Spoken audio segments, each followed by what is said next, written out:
okay, man. Okay. Quit pulling away from me. I wasn't. I was not pulling away from you. In policing, when we get ready to pull you over, there are several tells that there might be something going on more than just a traffic stop. If when we get behind you, you make a turn on the first street, that's a tell. If you pull over quickly to the right side of the road and the passenger jumps out of the car, that's a tell. And after all those tells, if we figure out what's going on and decide to take you into custody, don't fight, because you're gonna lose and you're going to go to jail. This is one of those. That's BetterHelp, HELP.com.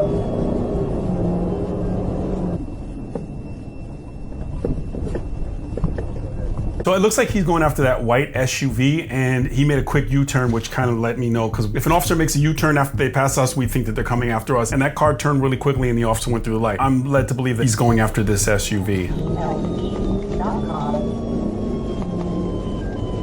Another quick turn. If this is radar, there are two types of radar that I'd like you to know about, because I believe this is likely radar. So there's LiDAR and there's Doppler. LiDAR goes off laser, Doppler goes off radio waves. That would have been a Doppler radar that he picked this vehicle up on if this was a speed thing, unless he has some other reason. A couple other quick things. If you get pulled over speed, it's usually radar, estimation, or pacing. Those are the three most common ways. Go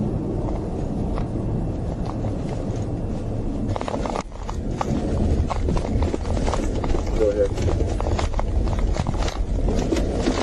Stay in the car. Stay in the car. 1824 here on Big Report at Outdoor World, Louisiana. Nora 639905. N639905. So this is really interesting. So I can tell the officer has some good tactics. On the PA, he tells the passenger to get back in the car after you got out of the car, and then he calls out the radio stop. I've mentioned this before. It takes some dexterity because it's the same mic. You just have to push different buttons. One to broadcast to the passenger and the other to broadcast to dispatcher location and the vehicle plate. I've seen officers make mistakes, and I've made mistakes myself where you accidentally broadcast what you wanted to say off the PA. So it's good that he has the dexterity to handle that, and also the presence of mind to have the passenger get back inside of the vehicle. I was here. Okay. I was going to work. Okay, well, whenever we're through with this stop, you're free to leave. Okay, but until then, you're detained as well. Trooper Earls, Arkansas State Police. The reason I pulled you over is 72 and 55 zone. You see your driver's license, proof insurance, ma'am. So we see it was speed that he pulled him over for, and he mentioned the passenger has to stay throughout the stop. Brenlin versus California, 2007 U.S. Supreme Court ruling. Not only is a driver seized during a traffic stop, the passengers are considered seized as well during the traffic stop. Yes, ma'am. Whenever you're coming up there, south back and gap. Do what? I was on cruise control doing 60. Well, I doubt that. You have an ID on you as well, sir? No, I didn't do anything. I was a passenger. Okay, so I'm just going to work right here. I'm trying to go to work. You hopped out from the scene of the traffic stop and tried to take off? No, I wasn't trying to take off. I didn't know we was being pulled over. She stopped here and I was getting out to go to work. I wasn't trying to take off.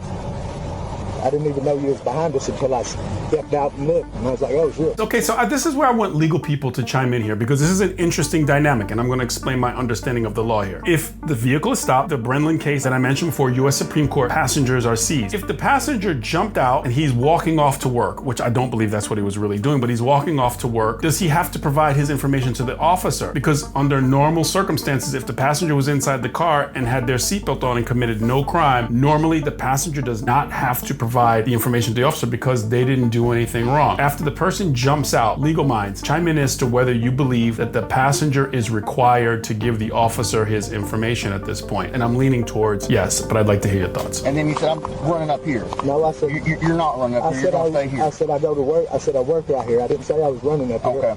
I said I work here. Okay. Do you have an ID though? No. Okay. This is the rental as well. I totaled my car out. Okay. And so... You have the rental agreement with you? It's in my email too. I was pulling up my insurance for my other car. I'd like you to just take a look at this. I've never been inside a Ford Edge, I don't believe, but I can kind of guess what the configuration of this vehicle is. I'd like you to zoom in on the trooper, his campaign cover, and his positioning inside the car right next to the passenger. What is his field of vision? What is his field of view if this person, the driver or the passenger, decide to engage him in some type of violence? I told you, and I'll always say, the campaign cover is amazing. Looking as it tactical at this point and position, especially when the male says, I don't have an ID, and we have this suspicious attempting to jump out of the vehicle. This field of view and field of vision is very, very small, and it's concerning.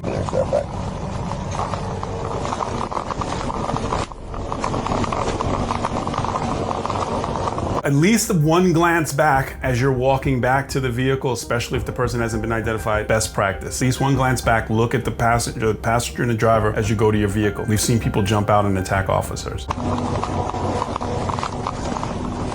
Hey, man, you care to step out here with me real quick? You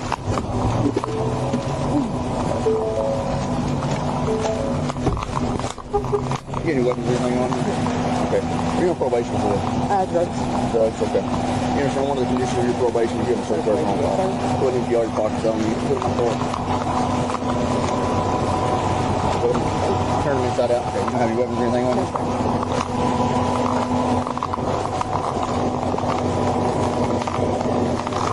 Your back pockets? Pick it up. Come up past that window. Why'd your partner try to take off? Honestly, I did not know we were being pulled over. Stop it. I swear. Then why did you stop right here instead of driving him all the way up there? That's where I always kill her. No, that's bullshit. I promise you that's why I literally... Listen to me. Stop the line. It's not going to help you at all, okay? Okay. I'm not in trouble for, speeding, but You're not going to stop right here if you're going to drop him off all the way up there. That just doesn't even make sense. Okay? Always gets up. Okay. How long have you known him? Not very long. Like, how long is not very long? Maybe a week or two. Yeah. What's his name? Buddy is what we go by. What's his name? His name's Buddy. Buddy what? I have no idea what his last name is. I just met him. I was just giving him a ride. Just giving him a ride. I've heard that dozens and dozens of times. Just giving him a ride. This trooper is sharp. Some things that I'm going to critique about safety. If I watch a video of myself, I'll find things about safety as well, but I'm going to mention them. I want officers to go home safe. There's an interesting thing that you may or may not have caught, that when he ran her on the computer, something came back that she's on parole. One of the stipulations of parole is that they're free to search her person, likely her vehicle, and maybe even her residence. I've seen it where they have all of those stipulations. Shout out to parole and probation officers, unsung heroes. They do a lot of good, especially when they operate within the confines of the law and follow up on people and make sure that they're doing the right thing, because some people end up making it right after they get out, and sometimes it's the parole and probation officer that helps them stay in line. And parole officers have a whole lot of leeway that officers on the street don't necessarily have. The other thing that I want to mention is that I like how he brought her back, got her inside the car, out of earshot of the driver, and locked her into a story. Now she says, I don't know him, I'm just giving him a ride. It's only been about a week or two. Now she's married to that story. As this goes forward, we'll see how that can play out in a very positive way if the troopers continues to work this the way that I see him working it. Buddy! Buddy! What's your last name? He wants to know what your last name is.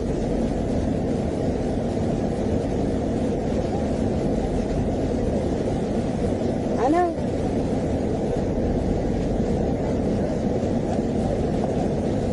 I can't exactly hear what he's saying, but when she called out Buddy like that, he didn't respond, and then she says Buddy again. It almost feels like she's trying to tell him that that's what I told him your name is. And I don't know that that's the case, but my police mind, that's how I think through these kinds of things. And you could be wrong, but it's always good to think about half what you see, none of what you hear.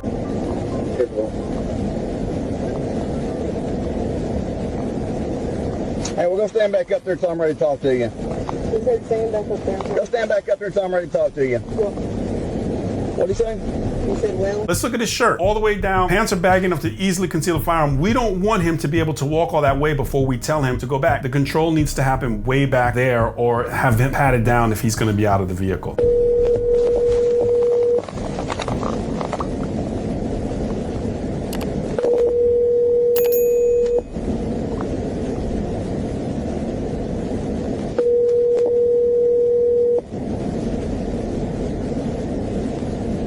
You have reached Mike Davis at Outdoor World. So one of the things that I notice is, and I always pay attention to, is the fact that if a person starts smoking like that, I always feel like they may be thinking, I'm about to go to jail and I want to get this cigarette in. The intensity that they smoke is also another thing that makes me feel like partial nervousness, and another part like, I may be going to jail, I'm getting this smoke in. All right, sir, you want to go stand clear to the car for me?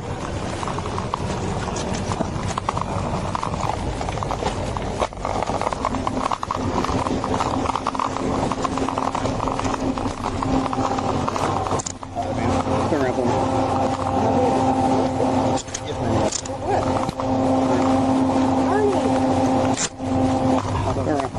Whoa. What am I being arrested for? Around. What am I being arrested for? Right now, the drug paraphernalia. I don't have any drug paraphernalia. I don't have any drug paraphernalia. What are you talking about? Drug paraphernalia in that cup. My cup's right there. Okay. So look at my cup. Now, you got any ID on you? Man, no, I don't. What's your name? I didn't do anything. There's drug paraphernalia in there. I have a reason ID. What's your name? It's not mine.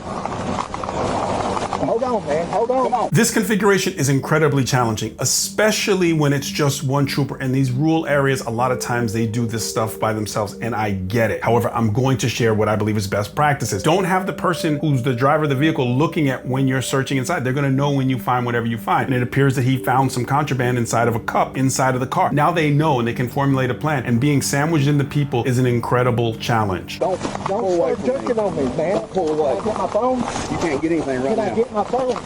You can put it on the ground right now. Okay, man. Okay, I'm going, son. God damn it. I'm doing. Listen to me. He's got a hernia. Listen to me. Two fucking hernias and you Quit pulling away from me. I wasn't.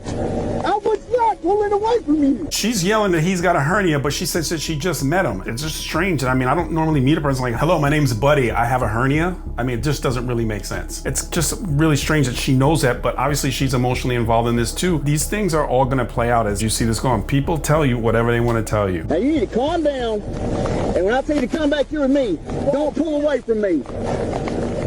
Man, I got double hernias in this fucking goddamn. Get your hands out of your pants. What you reach for I in didn't there? have my hands in my fucking pants. You shoved my hands in there.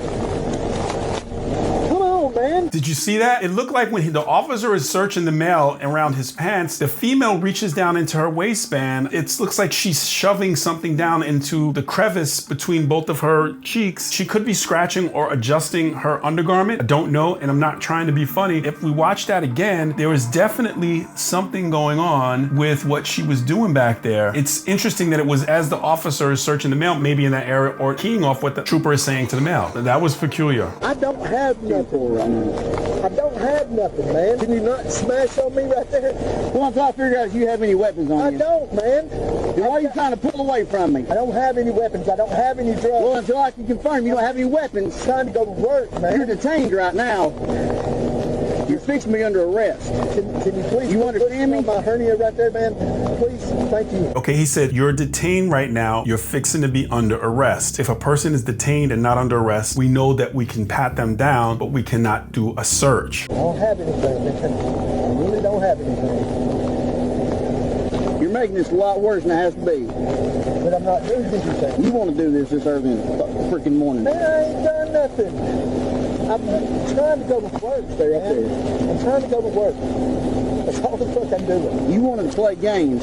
How was I playing? These are the freaking prizes you win. How was I playing games? Whenever I say walk with me, I was. when you start pulling away, I wasn't pulling away. I'm not playing these games. I wasn't pulling away. Roll over. Can you please quit pulling on them handcuffs? I ain't pulling on anything right now. God damn. Roll over your side. You got anything else that's going to stick poke and prod in me? Man, I didn't have anything to stick poke and prod you to start with. Keith. I'm gonna poke you. Okay, so when we see the trooper retrieving these items and tossing them to the side, I can't see where he's retrieving them from. But again, we just have to be careful. Are we now inside of pockets where it would be deemed a search? Now, he could have made the decision in between when he said you're detained that you're under arrest, because I saw an arrestable offense myself. He could have made that distinction. It's just that we should be cautious when we say you're detained, switching over and not necessarily saying, well, you're under arrest. We have to be really, really careful in these spaces because we want to make sure we operate within the confines of the law. I can't lay like this very long, brother. You're going to lay like this until I finish up. Hold your side. Point me your chest. Oh my God. All right, stand up. Oh man, I can't just hop up. Like I said, I got two turns and my stuff fucked up. Yeah, me too, but you want to freaking do this shit. Come on. Can I please get my phone? No. Come on back here. What did I Have a do? seat in there. What did I do? Have a seat in there. Right now it's resisting arrest. I wasn't resisting arrest, man. Slide on in there. So now you know it was Ernie, huh?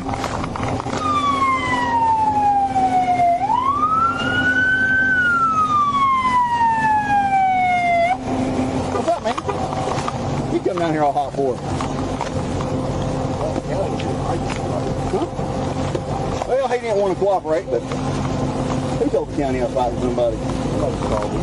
So I'm gonna need some assistance from someone who has a radio ear that can assist me, because I couldn't piece together exactly when he broadcast that he was in a struggle with this guy. I will tell you this that I do know, is that there are several ways that an officer can know that they need to roll code to your situation. That means with lights and sirens. Sometimes you can just be in a struggle with someone, key the mic, they'll hear a, and then there's no response when dispatch does like a roll call to say, who was that? Is everyone code 4? Is everyone okay? And then they'll figure out if you don't respond, everyone's gonna roll to your location. There's a button on most hack sets where you could push a button to go to your location. GPS. There's a whole bunch of ways that officers will end up rolling code even if you don't call it. He may have called and said that this guy's resisting. I just did not hear it. So just know that even if you just garble something, that the dispatch is going to be on it, and then units are going to start rolling to your location. If you're the one person that doesn't respond on a roll call, meaning they call every unit and then figure out that it's you, and if they know where everyone else is. I got one in the back right now. Do what? I figure you do. Yeah, because it's all for some shit that I didn't do. Oh. For real, man. I'm sure it is, Ernie. It is. I accidentally missed my court date. And now I was trying to somehow long enough to get a fucking order. At the Sergeant Curtis channel, I wanted to take a moment to acknowledge the fact that this is Police Memorial Week, which is a very somber week for those of us in law enforcement. If you notice, my badge and my dad's badge in the back are shrouded. Every week we commemorate the loss of the wonderful officers, men and women who lost their lives in the line of duty. And I have shrouded my badge many, many times throughout my career, and I'm hoping that through this channel we can help that doesn't have to happen anymore. So I want to give thanks to all the families who are going through a rough time right now, who have lost a family member, those who have lost friends, and just know that somewhere in some briefing or some end of watch shift, there's a chair that is empty, and we acknowledge that person for the sacrifice that they gave for our country and their community. Sergeant Curtis channel, we thank you for acknowledging National Police Memorial Week. The guy admits that he had a warrant. That's why he didn't want to give his information, and likely why he was trying to jet out of the car that quickly. Some really interesting things to look at in this stop that you can think about to figure out what works best. From a tactical perspective, there are some things that I think that the trooper definitely could have done to be safer, but I know that they do work alone a lot. I want to make sure that they go home safe at the end of the night. And then some legal things that you could bounce back and forth, especially in your briefings and debriefings, or just amongst friends if you're not into law enforcement, because these are interesting things. Everyone should know the basis of what laws work and don't work. Arkansas, another super sharp trooper. It appears that they found a hypodermic needle, from what I read in the report, inside of a cup inside the center console, and that would likely be a violation of the driver's probation or parole, which the trooper said that she was on. If you like this kind of content, like the video, subscribe to the channel, and click on the video that's on your screen for more content just like this.